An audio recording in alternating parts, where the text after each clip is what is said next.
Tres chicas viajan de noche por carretera tras las vacaciones. Entre risas, música y recuerdos familiares, la carretera comienza a mostrar señales de algo que no encaja. Ramas rotas, una silueta en el bosque y un aullido lejano. Pronto, descubren que no están solas.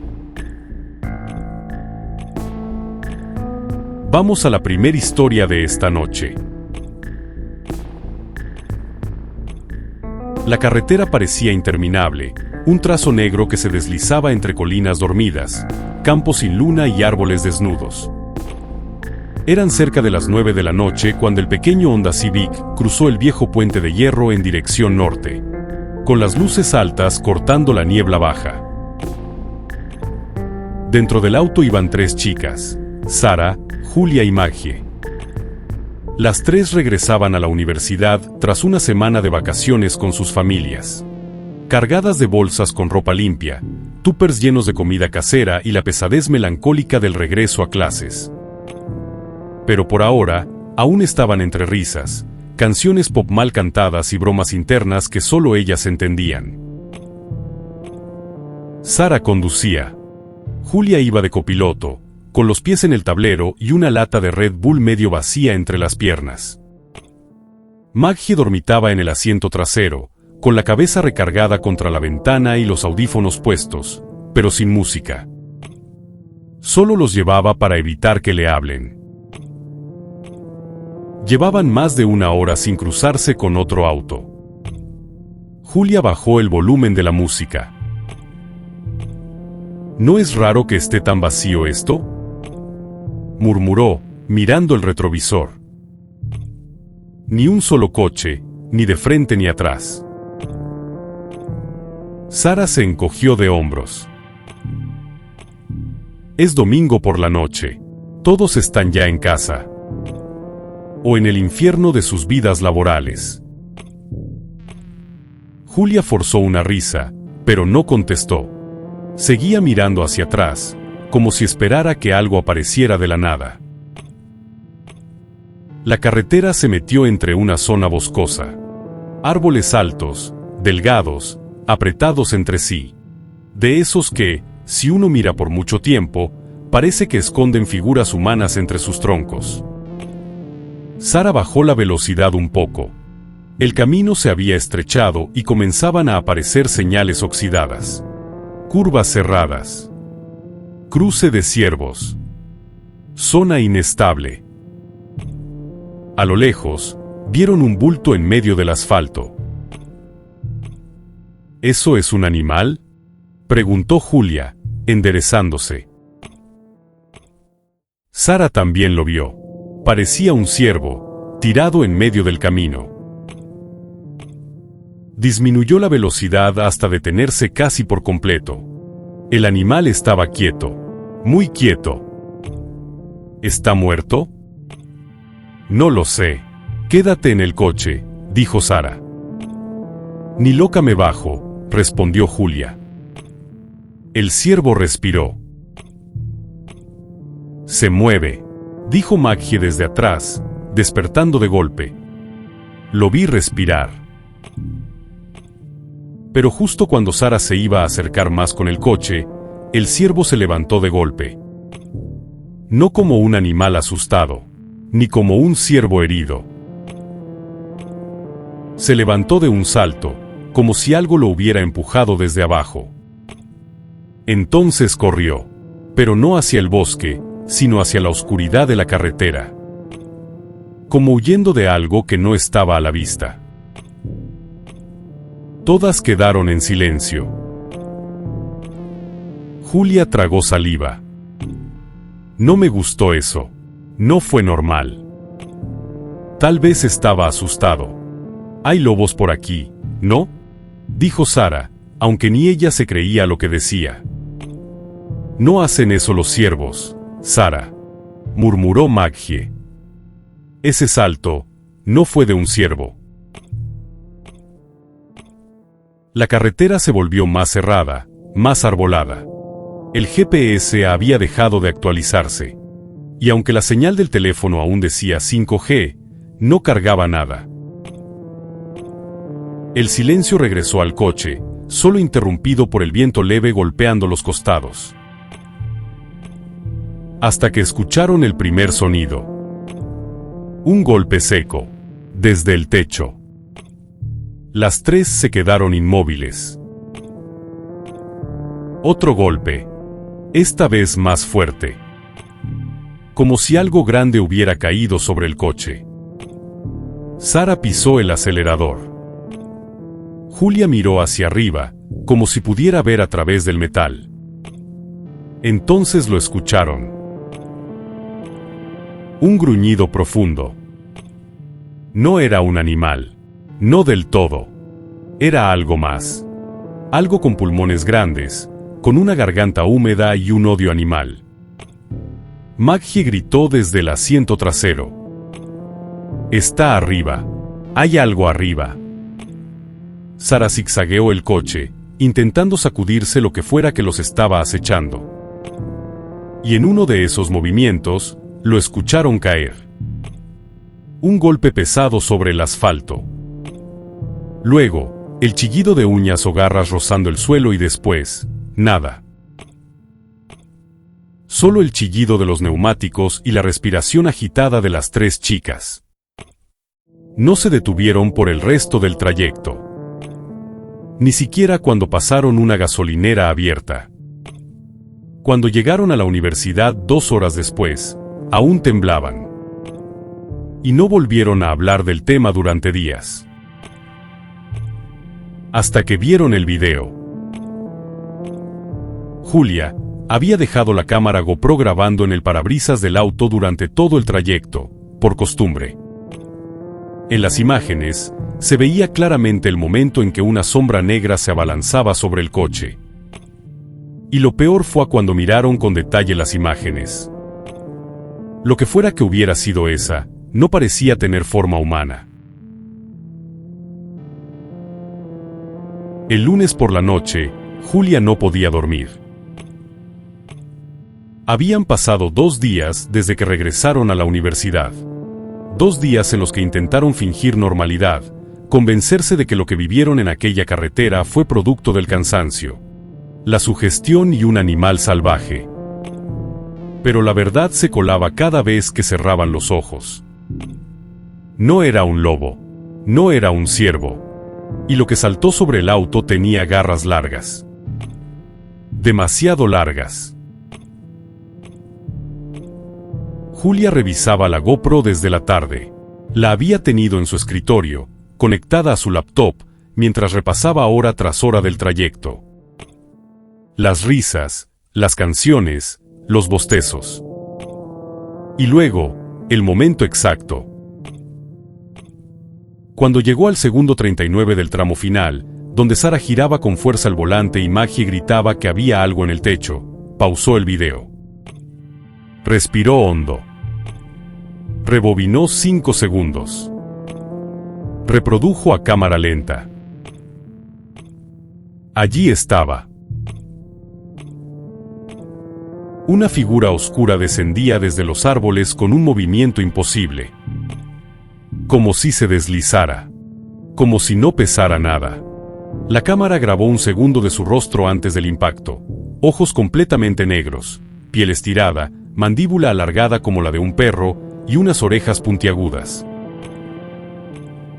Julia se apartó de la pantalla. El pulso le temblaba. No era un animal. No del todo. Tampoco era humano. Revisó el video cuadro por cuadro. Sara llegó minutos después, sin avisar, aún en pijama y con cara de insomnio. No necesitó decir nada. Julia le mostró la pantalla. Sara la vio en silencio. Apretó los labios. Luego murmuró: «Esto no lo podemos mostrar a nadie». Julia asintió. «Pero tampoco lo podemos borrar». Horas más tarde, cuando Maggie vio el video, vomitó en el baño del dormitorio. Lloró durante 1 hora.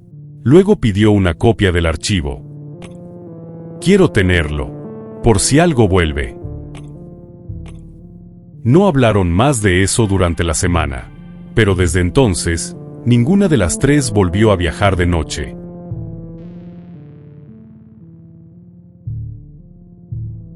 Una pareja mayor cruza una zona agrícola al atardecer. La pinchadura de una llanta los obliga a detenerse junto a un interminable campo de maíz. Mientras él intenta arreglar la llanta, ella escucha pasos entre las plantas altas. No hay viento. No hay pájaros. Solo algo que se mueve y gruñe. Vamos a la segunda historia de esta noche.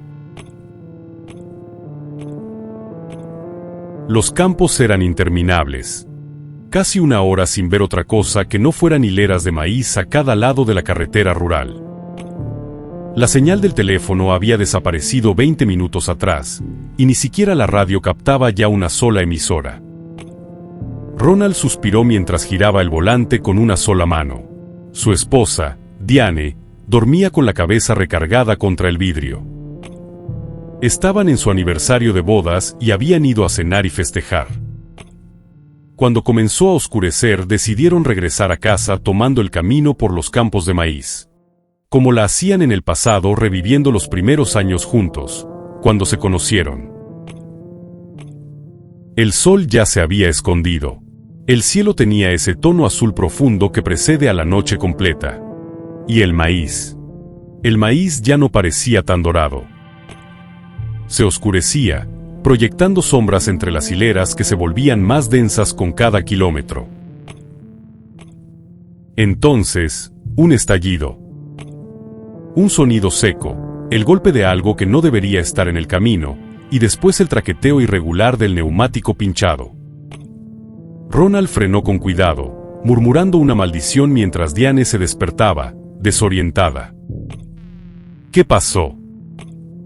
Creo que reventamos una llanta. Salieron del coche. Un silencio espeso los rodeaba. El maíz se agitaba levemente con el viento, pero no había grillos. Ni aves. Nada. Ronald fue por el maletero mientras Diane se estiraba con pereza. Ella levantó el teléfono. Sin señal. Observó el campo con una extraña incomodidad. El maíz parecía moverse más de lo que debería con ese viento suave. Se sentía como si alguien se arrastrara entre las hileras. «Ron», dijo, en voz baja. Él no respondió. Estaba agachado, colocando el gato hidráulico. Entonces ella lo escuchó. Un susurro seco, como tela rozando el suelo. No provenía del coche, ni de la carretera. Venía desde dentro del campo. ¿Escuchaste eso? Ronald se incorporó. ¿El viento? No era el viento. Era como pasos. Los dos miraron hacia los maizales. No vieron nada, pero el maíz se agitaba. Como si algo, no alguien, se desplazara entre las hileras, lento, pegado al suelo, evitando ser visto. Ronald se apresuró. Colocó la llanta de refacción con manos temblorosas.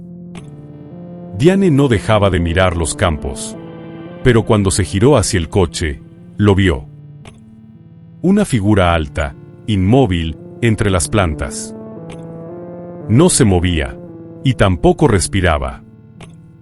Parecía un espantapájaros, pero no estaba colgado de un poste. Ni llevaba ropa suelta. Era algo más delgado. La silueta de los brazos era demasiado larga. La cabeza estaba torcida, como si no supiera cómo sostenerla. Parpadeó y desapareció.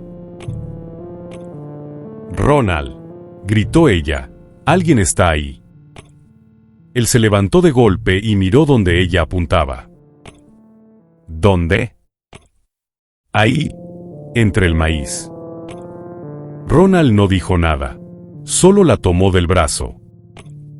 «Vámonos». Subieron al coche sin hablar. Él giró la llave. El motor tardó unos segundos eternos antes de arrancar. Cuando lo hizo, Diane no miró hacia atrás. Pero Ronald sí.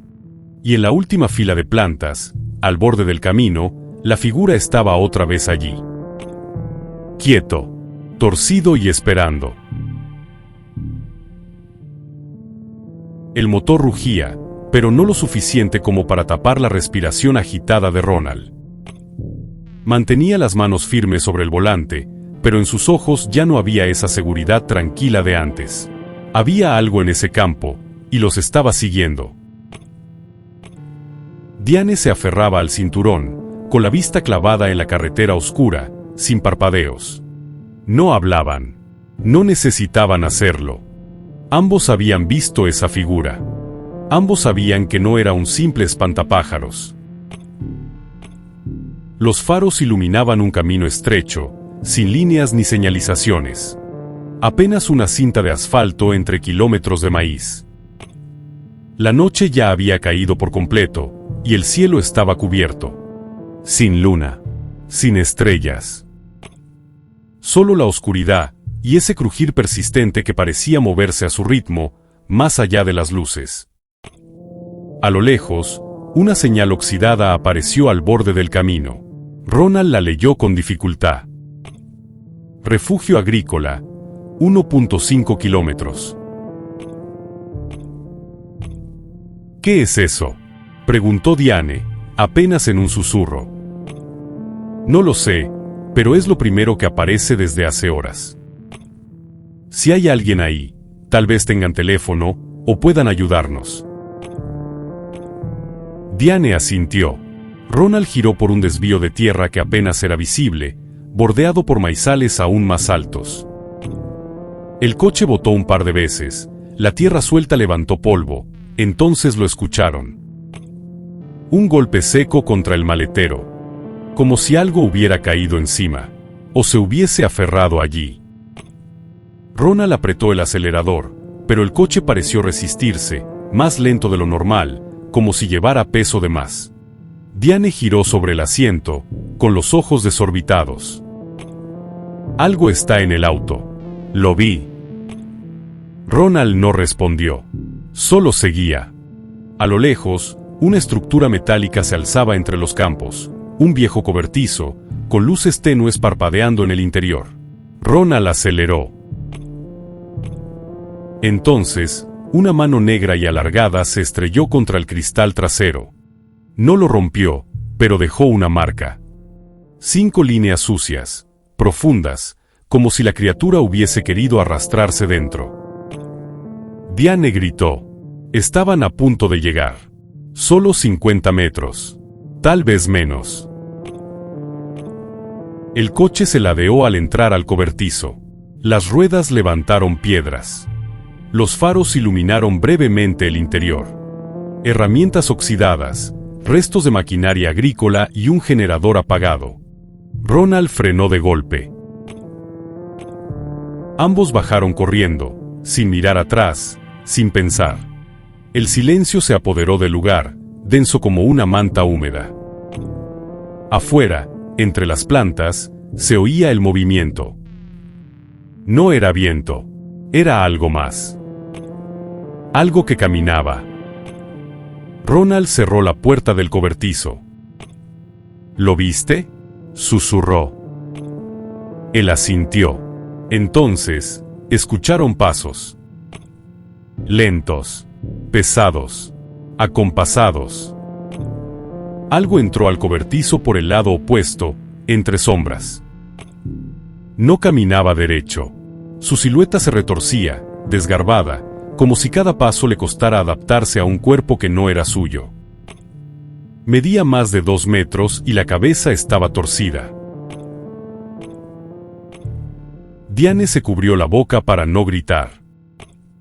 Ronald alzó un tubo metálico que había en el suelo. Sabía que no serviría, pero lo empuñó igual. La criatura se acercó, y justo antes de cruzar el umbral de luz, algo más sonó a lo lejos. Un ruido fuerte, como el motor de un camión de carga cuando desacelera para tomar una curva. La criatura se detuvo, como si hubiese escuchado algo más importante que ellos.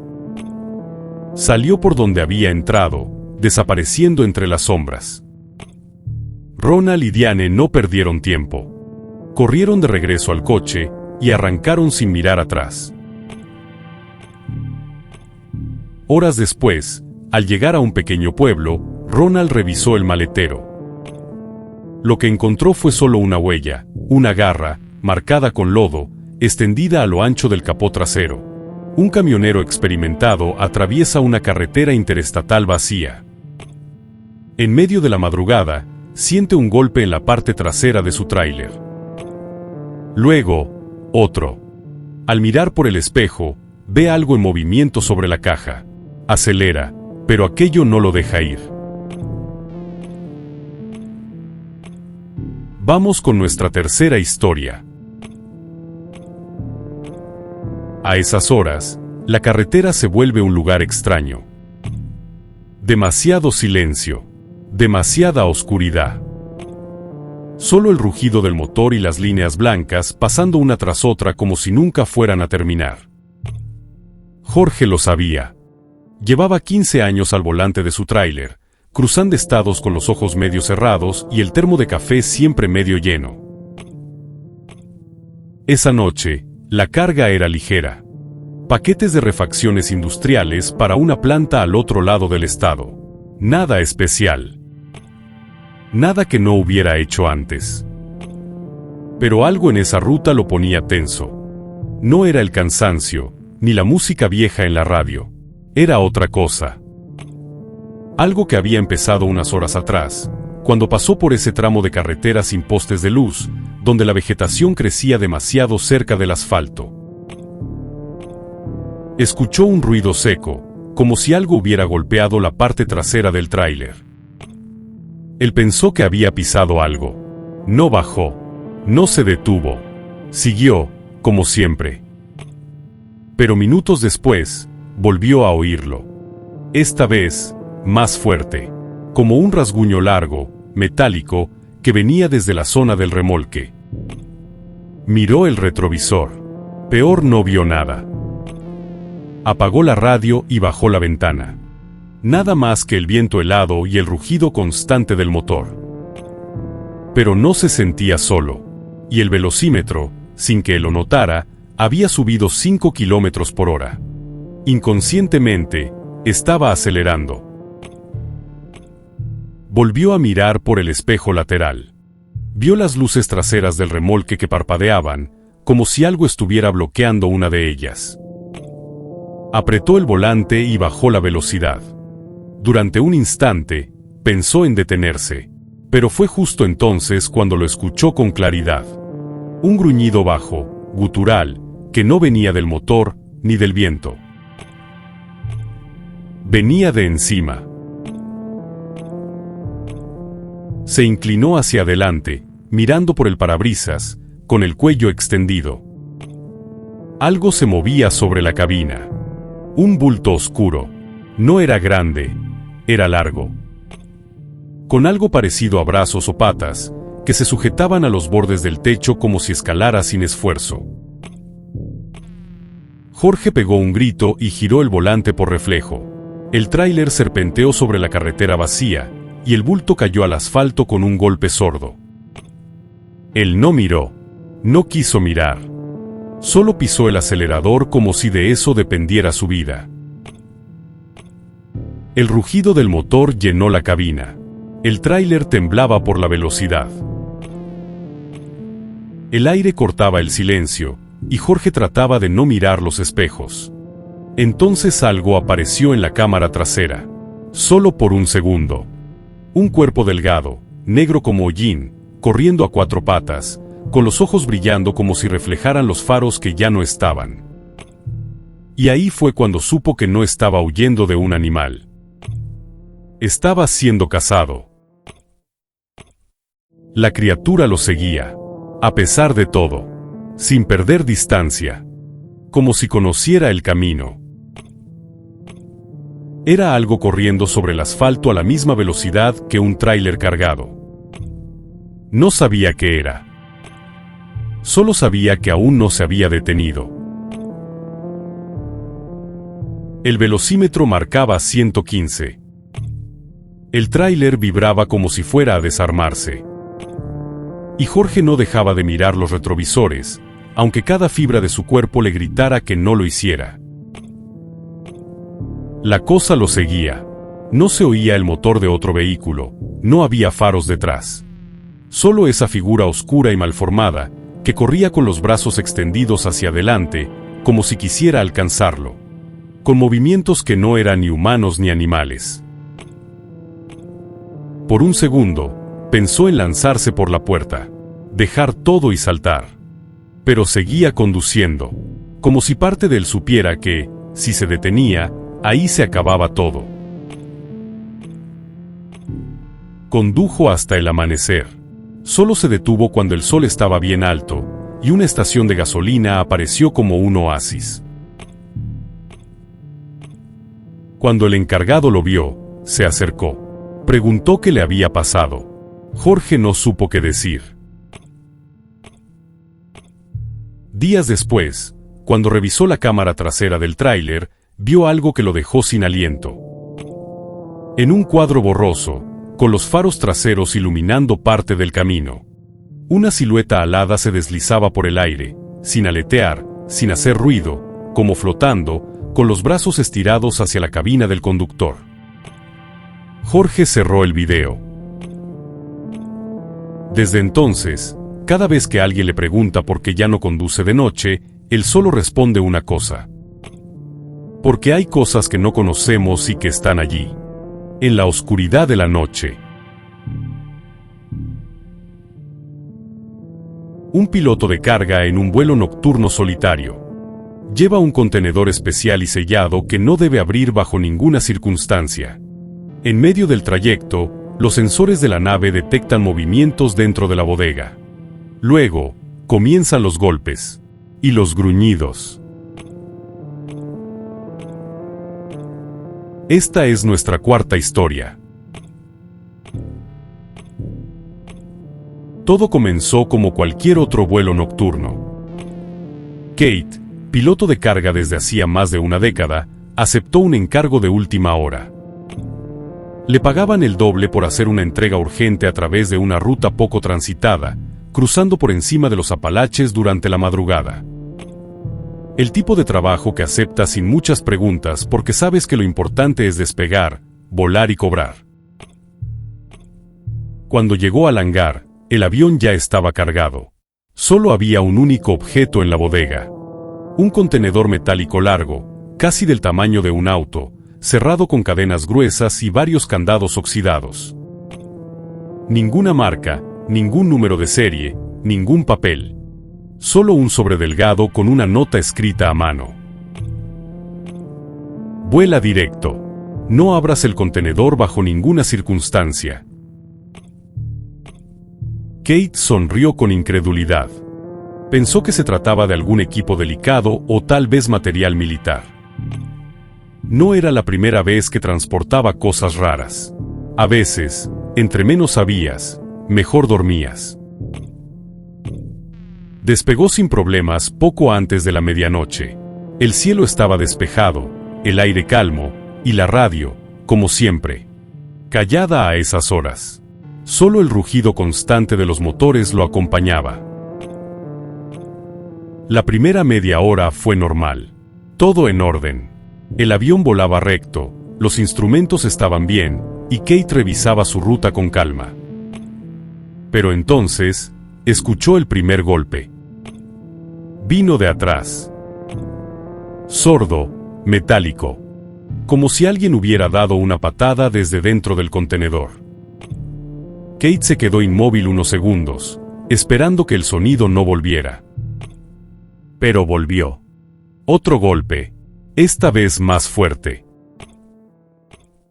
El sudor comenzó a brotarle en la nuca. Encendió la cámara de la bodega, que mostraba una imagen granulada y gris. El contenedor estaba allí, tal como lo había visto antes. Pero ahora se movía levemente, como si algo dentro se balanceara de un lado a otro, presionando las paredes con lentitud. Kate bajó el volumen del intercomunicador. No quería escuchar más. Un nuevo golpe hizo vibrar el suelo bajo sus pies. No era continuo, no era desesperado. Era pausado, casi paciente. Como si algo enorme despertara muy lentamente, tanteando las paredes, midiendo el espacio.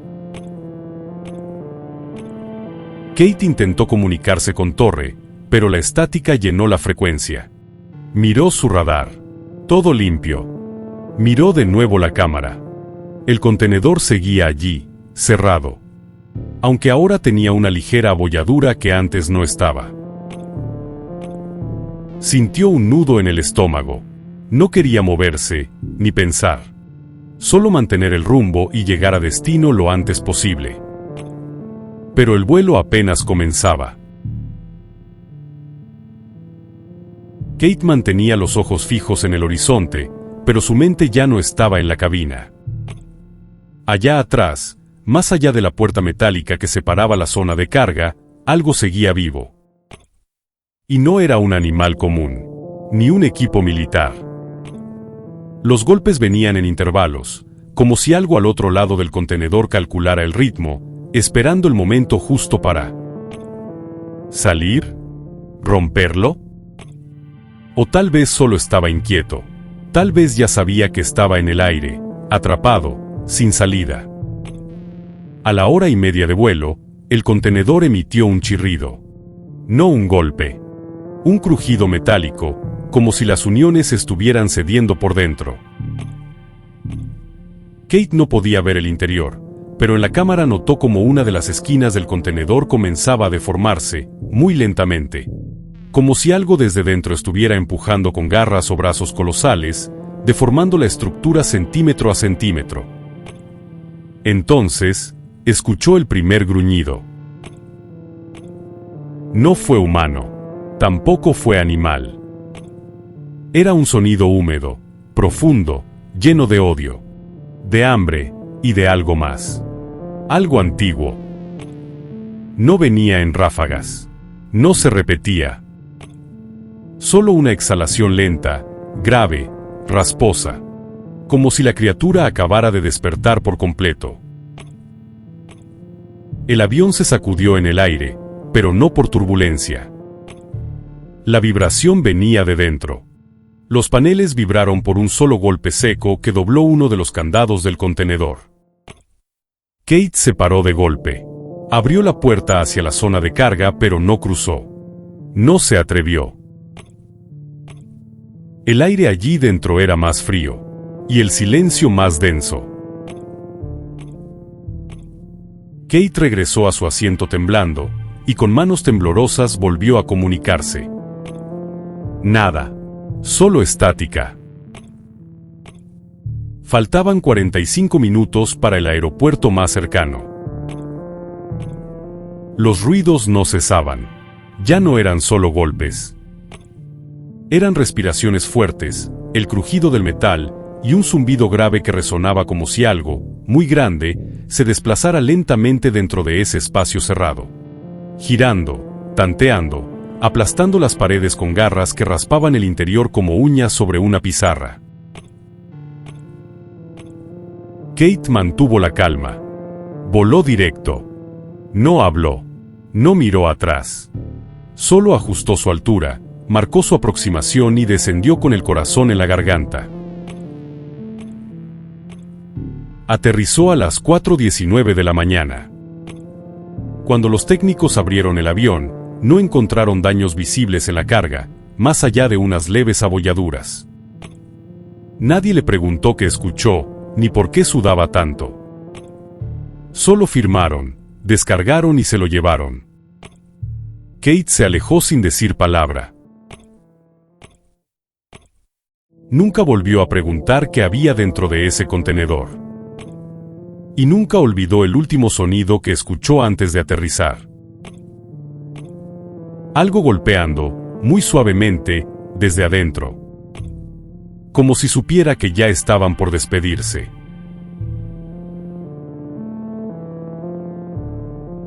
Un repartidor de pizza en motocicleta debe llevar un pedido a una granja aislada al borde del bosque. El camino se vuelve más oscuro con cada kilómetro. Al entrar en el sendero de tierra, comienza a sentir que algo lo sigue. Y no es humano. Comenzamos con la última historia de nuestra sesión nocturna. Eran casi las 9 de la noche cuando Brandon encendió la moto con una sola mano y el casco colgando del brazo. La bolsa térmica con la pizza ya estaba lista sobre el asiento, y el nombre de la dirección parecía una broma mal escrita. Granja Huitepine, camino forestal sin número. Ni siquiera estaba en el GPS. Tuvo que llamar al cliente y anotar las instrucciones. Sigue la carretera 11 unos 15 minutos, luego gira a la derecha en un camino de tierra, hay una reja oxidada. De ahí sigue el sendero hasta ver un granero rojo. Brandon gruñó entre dientes. Último pedido de la noche. Con suerte regresaría antes de las 10. Los primeros kilómetros fueron normales. El rugido de la moto lo relajaba. El viento golpeaba su chamarra, y las luces del camino aún lo acompañaban. Pero al tomar la desviación indicada, todo cambió. La carretera asfaltada terminó de golpe y dio paso a un sendero de tierra flanqueado por árboles altísimos, tan juntos que el cielo desapareció por completo. La luz del faro se perdía entre ramas, y el motor sonaba más fuerte en medio de tanto silencio. No había casas. No había señal, y con cada curva, sentía que se alejaba del mundo. A los 5 minutos de avanzar, vio la reja. Estaba entreabierta, colgando de una bisagra oxidada. Brandon tragó saliva y la cruzó. Fue ahí cuando empezó a sentirlo. No lo escuchó, no lo vio, lo sintió. Algo lo miraba desde la oscuridad del bosque, más allá del faro. No había ojos brillantes ni formas extrañas. Solo una presencia pesada, densa, como si la oscuridad misma respirara muy lento. De pronto, un crujido entre los árboles, a su izquierda. Brandon giró la cabeza y no vio nada. Pero el ruido lo siguió. A la derecha esta vez. No era viento, eran pasos. Pasos pesados que rompían ramas secas al caminar entre los arbustos. No eran rápidos. Eran constantes. Y siempre a unos metros de la moto. Como si la cosa no quisiera atraparlo aún. Solo seguirlo. Aceleró. No mucho. Solo lo suficiente para calmar sus nervios. Pero los pasos no se detuvieron. Seguían allí, sin apuro, sin pausa, como si quien los hiciera supiera perfectamente hacia dónde iba la moto. Como si ya conociera el camino mejor que él. Brandon apretó los dientes. El aire era más denso. Entonces escuchó un gruñido bajo, apenas un murmullo, justo detrás de él. Fue como un rugido contenido, como si esa cosa respirara profundo antes de lanzarse. Pero no lo hizo. Solo siguió a su lado, entre los árboles. Brandon miró el espejo retrovisor. Y aunque solo vio oscuridad, juraría que algo se agazapaba fuera del alcance del faro, algo enorme, deforme, casi humano en silueta, pero con una forma antinatural en su espalda.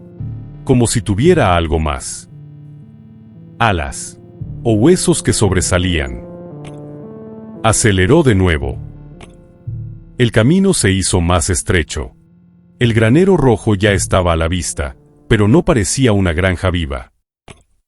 No había luz, ni autos, ni perros, ni siquiera viento. Solo una casa de campo vieja, vacía, y un granero cerrado. Brandon frenó en seco.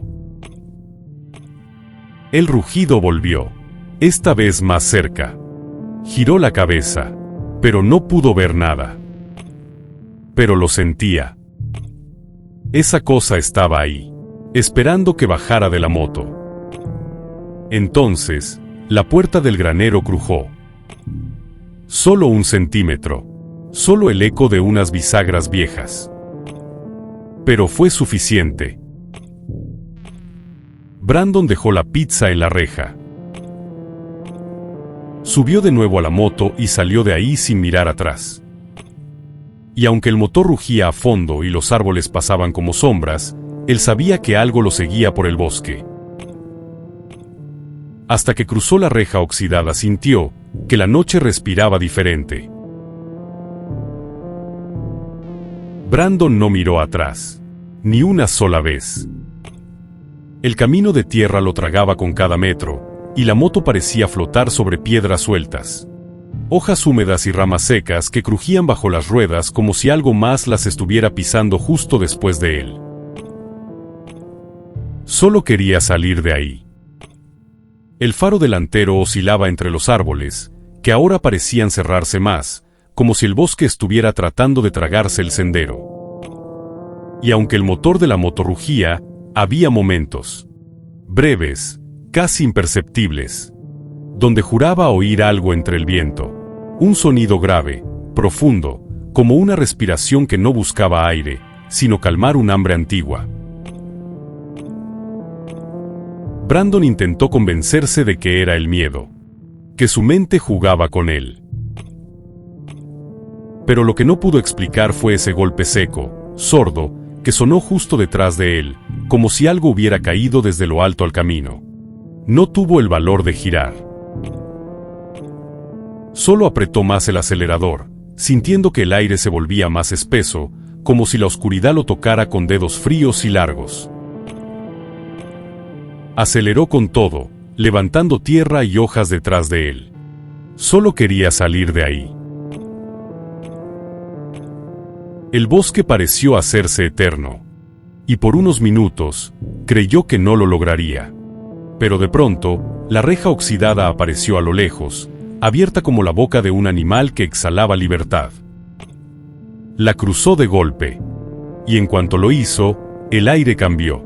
El viento volvió. Las luces de la carretera se hicieron visibles. Y el silencio. Esa cosa no lo siguió fuera del sendero. Solo quedó esa sensación de haber sido elegido por algo que no tenía rostro, que no necesitaba verlo para que él nunca lo olvidara. Brandon no habló del pedido. No mencionó el camino. Dejó la moto estacionada esa noche y caminó hasta su casa sin volver la vista atrás.